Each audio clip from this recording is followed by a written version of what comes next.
La Casa Blanca no era un hogar, era un mausoleo de poder, un laberinto de mármol frío y retratos de hombres muertos que juzgaban con sus ojos de óleo. Para el mundo, era el epicentro del poder, el corazón palpitante de una nación. Para Melania, se había convertido en la jaula dorada más exquisita y solitaria del planeta. Cada día era una coreografía de perfección. Sus sonrisas medidas al milímetro. Su papel, el de la primera dama, una figura de gracia silenciosa al lado del hombre más ruidoso del mundo.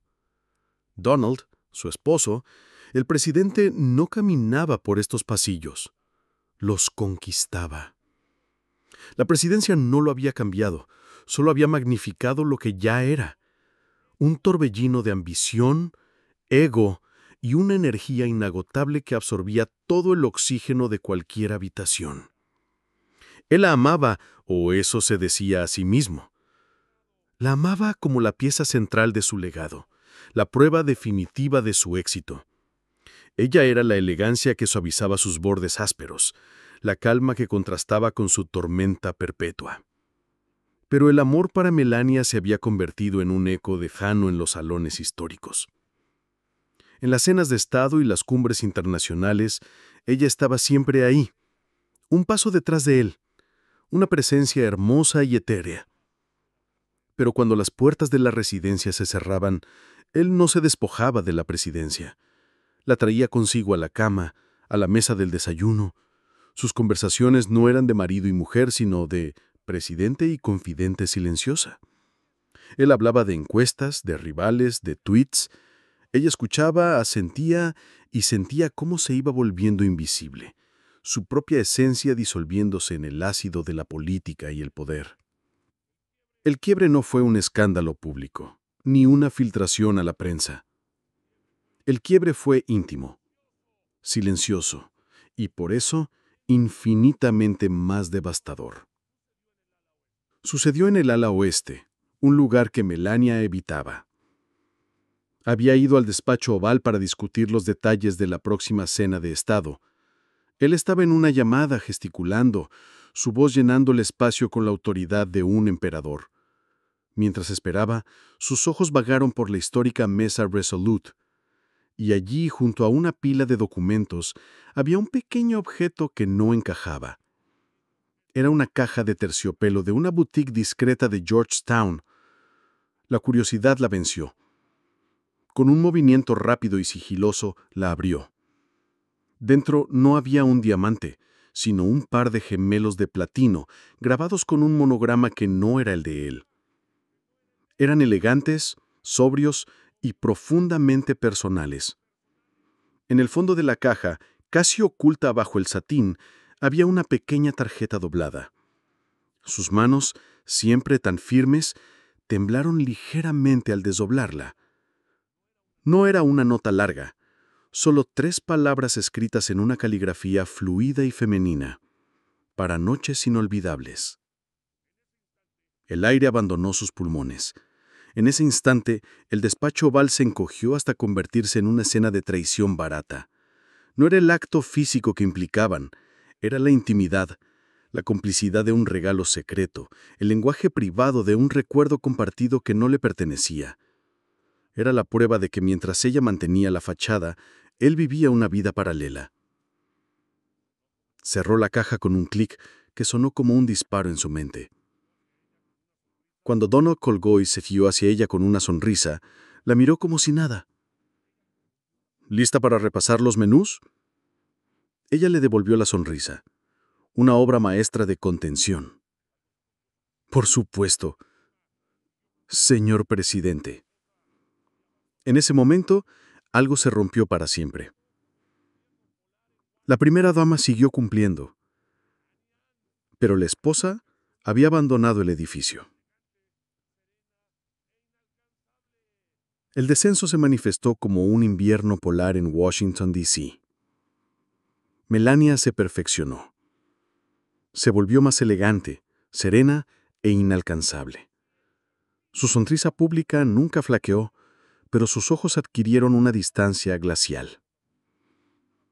En privado, El silencio que antes era pesado, ahora se volvió hostil. Era un silencio activo, un arma que ella blandía con una precisión devastadora. Se movía por las habitaciones como una aparición, sus deberes cumplidos con una eficiencia impecable que eliminaba la necesidad de interacción personal. Las comidas se volvieron un suplicio. Donald, distraído por las crisis diarias, tardó en darse cuenta. Atribuyó su comportamiento al estrés. ¿Estás cansada?, le preguntaba. Su mente ya en otra cosa. Estoy bien, respondía ella y su voz convertía esas palabras en un muro de hielo. Pero el frío empezó a filtrarse. Se dio cuenta de que ella ya no lo esperaba despierta. Notó que cuando él entraba en una reunión, ella encontraba una razón para marcharse. Sus intentos de contacto físico eran recibidos con una rigidez que para él se sentía como una descarga eléctrica. El drama no estaba en los gritos, sino en su ausencia. Se sentía como un rey gobernando un reino de un solo habitante, y ese habitante lo había exiliado de su propio corazón. La soledad del poder, de la que tanto había oído hablar, se hizo real. Estaba rodeado de gente, pero en las largas noches de la Casa Blanca estaba completa y absolutamente solo. La tensión se espesó. Donald, un hombre acostumbrado a doblegar al mundo, se enfrentaba a un obstáculo que no podía demandar ni negociar. Su esposa era una fortaleza inexpugnable. Sus tácticas habituales fallaron. Intentó la grandiosidad, aprobando restauraciones que ella deseaba, pero solo recibió un cortés agradecimiento público que lo excluía del mérito personal. Probó con el poder. Durante una recepción, la tomó del brazo, sonriendo para las cámaras mientras susurraba: «Tenemos que hablar. Esto es ridículo». Ella le devolvió la sonrisa y susurró de vuelta con una dulzura venemosa: «Sonríe, querido. El mundo nos está mirando. Tu mundo». Lo desarmó, usando su propia obsesión por la imagen en su contra. La tensión se filtraba al personal, que aprendió a leer la temperatura de la relación. Él se volvía más irritable en el trabajo, ella se refugiaba en su papel, encontrando fuerza en su negativa a ceder. Cada aparición pública era una actuación de alto riesgo. Él sentía que perdía el control. Ella, por primera vez, sentía que tenía el control absoluto sobre su propia dignidad. Si esta historia de un corazón roto en la casa más poderosa del mundo te está conmoviendo, si entiendes que la soledad y la traición pueden encontrarse en cualquier lugar, te pido que te unas a nuestra comunidad. Suscríbete a Los Finales Felices y dale un like a este video. Tu apoyo es lo que nos permite seguir contando estas historias humanas que se escondan detrás de los grandes titulares. Quédate para descubrir si el hombre más poderoso del mundo puede encontrar la manera de reparar el daño que ha hecho. El punto más bajo no fue una discusión, fue una implosión. Llegó una noche de martes. Donald había sufrido una derrota humillante en el Congreso y entró en la residencia privada con la furia de un animal herido. Melania estaba en la sala amarilla oval supervisando arreglos florales. La visión de su calma, de su concentración en algo tan trivial como las flores, fue más de lo que pudo soportar. «¿Peonías?», ladró. «Mientras mi presidencia es atacada por todos los frentes, ¿tú estás aquí hablando de peonías?». Melania se giró lentamente. Despidió al florista y luego fijó sus ojos en su marido. «Alguien tiene que preocuparse por la belleza en esta casa. Claramente, tú no tienes tiempo», dijo con frialdad. Fue la mecha. «Te di todo», gritó él. «Esta casa, este título, ¿y no puedes darme ni un ápice de lealtad?». Fue entonces cuando ella dio un paso adelante, su calma rota por una ira pura. «Lealtad», siseó. «¿Quieres hablar de lealtad, Donald? Hablemos de gemelos de platino, hablemos de noches inolvidables que no fueron conmigo. Hablemos de tu lealtad a tus deseos mientras yo sostenía la fachada de esta familia». Lo dijo en voz baja, pero cada palabra fue un martillazo en su ego. Se quedó petrificado. «Yo no sé de qué estás hablando», tartamudeó. Melania soltó una risa amarga. «Oh, sí lo sabes. Así que no vuelvas a hablarme de lealtad». Se giró y se marchó. Donald se quedó solo, completamente derrotado, no por un rival político, sino por la verdad. El giro hacia la esperanza comenzó en la oscuridad. Después de esa confrontación, Donald se sintió como un fantasma en su propia casa. El poder era inútil. Una noche, incapaz de dormir, deambuló por los pasillos y se detuvo frente al retrato de Lincoln. Se dio cuenta de que ni siquiera había podido mantener unida a su propia familia. La vergüenza lo inundó. En un impulso, bajó a las cocinas. Buscó un té de hierbas de Eslovenia que ella solía beber. Lo preparó él mismo, sus manos torpes. Subió las escaleras y dejó la taza en una pequeña mesa afuera de la puerta de ella. Un ofrecimiento silencioso. Y se fue. Repitió el gesto cada noche.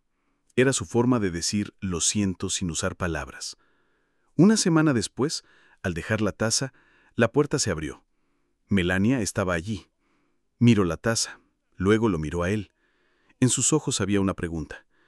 «Gracias», susurró y tomó la taza. No fue una absolución, pero fue una grieta en el muro de hielo. El clímax emocional llegó en el jardín de las rosas. Él se acercó despacio, sin su armadura de traje. Se detuvo a su lado. «Son hermosas», dijo. «Tú las hiciste hermosas de nuevo». Ella respondió. «El jardín tenía buenos huesos». Él asintió. «Los míos no eran tan buenos. Me perdí, Melania. Me perdí en el ruido. El rugido de la multitud se volvió más importante que el silencio contigo. Fui un cobarde». La honestidad cruda la detuvo. Él continuó, su voz quebrándose. «Gané la presidencia y me sentía como el hombre más pobre del universo porque había destrozado tu confianza». Y entonces los ojos de Donald Trump se llenaron de lágrimas. «Lo siento», sollozó. «Siento haberte herido. Siento no haber sido el hombre que merecías». Verlo romperse hizo que la presa de sus propias emociones cediera. Las lágrimas que había contenido brotaron. Lloró por la traición y la soledad. Él se quedó allí, llorando con ella, compartiendo su dolor. La superación fue un proceso lento. El «lo siento» no fue el final, sino el principio. Empezó a delegar reuniones para cenar con ella y Barron. Aprendió a hacer preguntas y a escuchar. Reconstruyeron su intimidad en largos paseos nocturnos por los terrenos de la Casa Blanca, hablando de esperanzas y miedos. El cierre no fue una vuelta al pasado, sino la creación de algo nuevo. Una asociación forjada en la crisis, un amor más sabio, templado por el dolor y fortalecido por la decisión consciente de perdonar y volver a intentarlo. La historia de Donald y Melania nos deja una moraleja. Nos enseña que las jaulas más opresivas a veces están hechas de oro y silencio. Nos demuestra que el poder puede ensordecer y ocultar los susurros del corazón. Pero su viaje también nos ilumina con una verdad esperanzadora. No existe un error tan grande que no pueda ser enfrentado con la humildad del arrepentimiento genuino. La verdadera fuerza no está en no caer, sino en la valentía de levantarse y reconstruir, ladrillo a ladrillo, la confianza perdida. Porque al final, el legado más importante es la capacidad de sanar las heridas que hemos causado y encontrar, incluso después de la tormenta, el camino de vuelta a casa.